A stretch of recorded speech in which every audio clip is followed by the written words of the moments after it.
जय हिंद मित्रांनो, एक्झाम जागर या एज्युकेशन यूट्यूब प्लॅटफॉर्मवर तुम्हा सर्वांचं पुन्हा एकदा स्वागत आहे.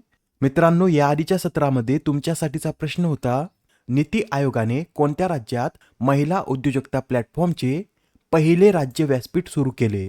या प्रश्नाचं योग्य उत्तर आहे पर्याय क्रमांक 3, म्हणजेच हे व्यासपीठ तेलंगणा या राज्यामध्ये सुरू करण्यात आलं आहे. या व्यासपीठाची सुरुवात तेलंगणा राज्याने वी हबच्या सहकार्याने केली आहे. या प्लॅटफॉर्मचं उद्दिष्ट काय आहे? तर विविध क्षेत्रातील महिला उद्योजकांना प्रोत्साहन देणे आणि त्यांचे समर्थन करणे, त्यांना संसाधने, साधने आणि त्यांचा व्यवसाय वाढवण्यासाठी एक मजबूत नेटवर्क प्रदान करणे हे या प्लॅटफॉर्मचं उद्दिष्ट आहे. आजच्या सत्राचा पहिला प्रश्न पहा. मित्रांनो, DRDOने IIT दिल्लीच्या सहकार्याने वजनाने हलक्या एका बुलेट प्रूफ जॅकेटची निर्मिती केली. तर त्या जॅकेटचं नाव काय हेच आपल्याला या प्रश्नात सांगायचं आहे. तर त्या वजनाने हलक्या बुलेट प्रूफ जॅकेटला अभेद असं नाव देण्यात आलं आहे. अभेदचं फुल फॉर्म काय? तर advance ballistic for high energy defeat असं अभेदचं फुल फॉर्म असून हे बुलेट प्रूफ जॅकेट 360 डिग्रीमध्ये संरक्षण देण्यास सक्षम आहे. या जॅकेटच्या निर्मितीसाठी पॉलिमर आणि स्वदेशी बोरान कार्बाईड सिरॅमिकचा उपयोग करण्यात आला आहे आणि मोनोलिथिक सिरॅमिकमधील हे पहिलेच बुलेट प्रूफ जॅकेट आहे. बरं मित्रांनो, या DRDOची स्थापना कधी करण्यात आली? तर DRDOची स्थापना 1958 मध्ये करण्यात आलेली आहे व सध्या या DRDOचे अध्यक्ष हे समीर व्ही कामत आहेत. DRDOचं बोधवाक्य सुद्धा लक्षात ठेवा, बलस्य मूलम विज्ञानम असं DRDOचं बोधवाक्य आहे. DRDO म्हणजेच Defence Research and Development organisation.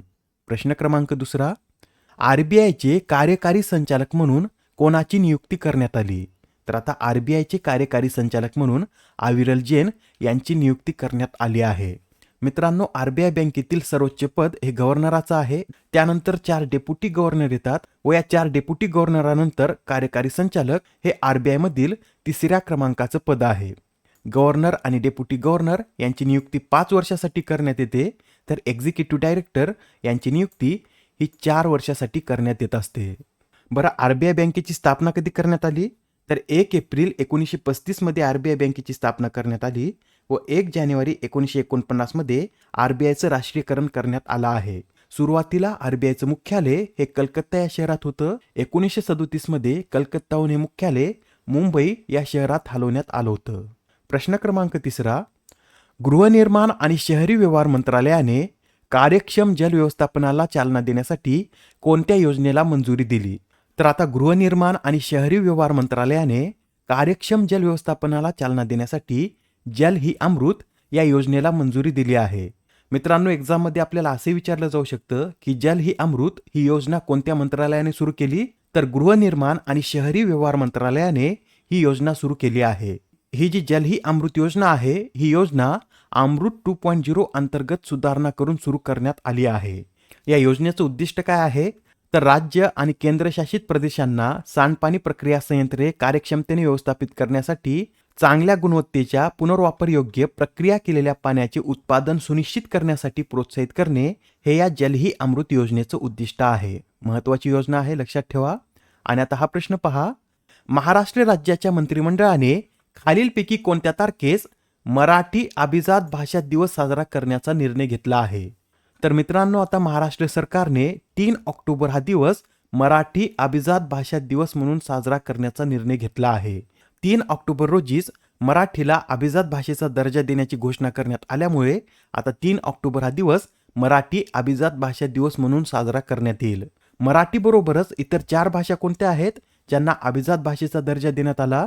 तर यात पाली, प्राकृत, आसामी आणि बंगाली या भाषांचा समावेश आहे.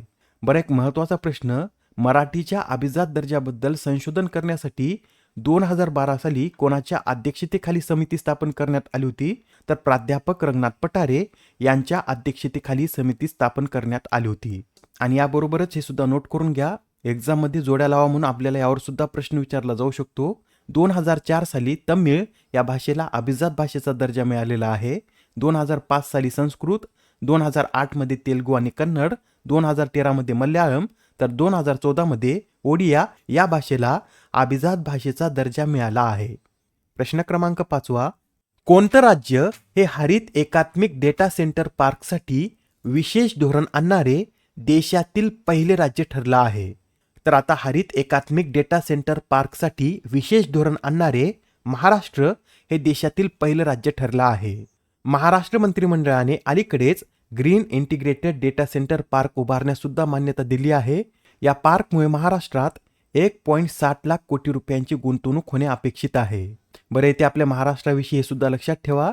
देशातील पहिल्या ॲडव्होकेट अकॅडमी आणि संशोधन केंद्राची स्थापना आपल्या महाराष्ट्रातच करण्यात येत आहे. व महाराष्ट्रात कुठे, तर नवी मुंबईतील तळोजा येथे याची निर्मिती करण्यात येत आहे. युनिफाईड पेन्शन योजना लागू करणारं देशातील पहिलं राज्य कोणतं, तर आपलं महाराष्ट्रच आहे. आणि महाराष्ट्रातीलच हिंगोली जिल्ह्यातील वसमत येथे देशातील पहिलं हळद संशोधन आणि प्रशिक्षण केंद्र निर्माण करण्यात येत आहे.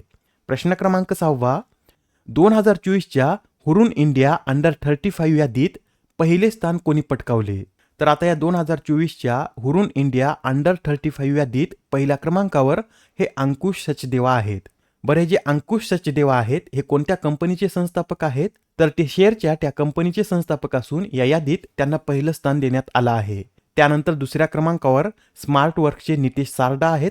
तिसऱ्यावर गोल्ड मेडल इलेक्ट्रिकल्सचे अक्षित जैन, चौथ्यावर बिझनेसचे चैतन्य राठी, त्यानंतर जय विजय शिर्के, राहुल राज, राजन बजाज, राघव गुप्ता, ऋषीराज राठोड व हेमेश सिंग यांचा क्रमांक आहे.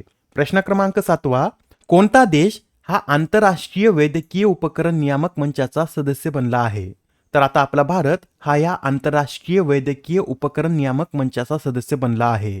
भारताच्या केंद्रीय आरोग्य आणि कुटुंब कल्याण मंत्रालयाच्या अंतर्गत ड्रग स्टँडर्ड्स कंट्रोल ऑर्गनायझेशनने या मंचाच्या सदस्यत्वासाठी अर्ज केला होता व आता हा अर्ज मान्य होऊन भारत हा IMDRFचा सदस्य बनला आहे. या IMDRFची स्थापना कधी करण्यात आली होती, तर 2011 मध्ये याची स्थापना करण्यात आली असून याच्या सदस्यामध्ये America, Australia, Canada, European Union, Japan, UK, Brazil, Russia, चीन, दक्षिण कोरिया, सिंगापूर आणि जागतिक आरोग्य संघटना याचा समावेश आहे. आता हा प्रश्न पहा, यात काय विचारला आहे, तर अलीकडेच चर्चेत असलेला कॅरॉन हा कोणत्या ग्रहाचा चंद्र आहे. मित्रांनो, जो कॅरॉन आहे हा प्लुटो या ग्रहाचा चंद्र आहे. बरं, सध्या हा प्लुटोचा कॅरॉन चंद्र चर्चेमध्ये का आला आहे, तर शास्त्रज्ञांनी या प्लुटोच्या सर्वात मोठ्या चंद्रावर कार्बन डायऑक्साईड आणि हायड्रोजन पॅरॉक्साईड हे वायू शोधून काढले आहेत. त्यासाठी सध्या हा चंद्र चर्चेमध्ये आहे. लक्षात ठेवा, कॅरॉन हा प्लुटोचा सर्वात मोठा चंद्र आहे. प्रश्न क्रमांक 9, इराणी चषक हा कोणत्या खेळाशी संबंधित आहे. मित्रांनो, हा प्रश्न एक्झाममध्ये बऱ्याच वेळा विचारण्यात येतो. हा जो इराणी चषक आहे हा क्रिकेट या खेळाशी संबंधित आहे. आणि अलीकडेच आता यंदाच्या इराणी चषकाचं विजेतेपद हे मुंबईच्या संघानं पटकावलं आहे. मुंबईच्या संघाने तब्बल 27 वर्षानंतर या स्पर्धेचं विजेतेपद पटकावलं असून याआधी मुंबई संघाने 1997-98 मध्ये ही स्पर्धा जिंकली होती. मुंबईने आता हा इराणी चषक 16व्यांदा जिंकला आहे. इराणी चषकाविषयी हे लक्षात ठेवा, इराणी चषक हा रणजी करंडक विजेता संघ व शेष भारतामध्ये खेळवला जातो. पहिल्यांदा इराणी चषक कधी आयोजित करण्यात आला होता, तर 1959 ते 60 या काळामध्ये पहिला इराणी चषक आयोजित करण्यात आला होता. आजच्या सत्रामधील शेवटचा प्रश्न पहा, दरवर्षी जागतिक कापूस दिन कधी साजरा केला जातो, तर हा जो जागतिक कापूस दिन आहे हा दरवर्षी 7 ऑक्टोबर रोजी साजरा केला जातो व हा दिवस पहिल्यांदा 2019 मध्ये आयोजित करण्यात आला होता. यावेळेसच्या दिवसाची थीम काय आहे, तर कॉटन फॉर गुड अशी यावेळेसच्या दिवसाची थीम आहे. मित्रांनो, अजून एक दिवस नोट करून घ्या, दरवर्षी 5 ऑक्टोबर रोजी राष्ट्रीय डॉल्फिन दिवस साजरा केला जातो व हा दिवस साजरा करण्याची घोषणा राष्ट्रीय वन्यजीव मंडळाने 2022 साली केली होती. मित्रांनो, भारतामध्ये डॉल्फिन ही गंगा, गंडक, कोसी आणि महानंदा या नद्यामध्ये आढळते आणि केंद्र सरकारने 2010 साली गंगा डॉल्फिनला राष्ट्रीय जलचर म्हणून घोषित केला आहे.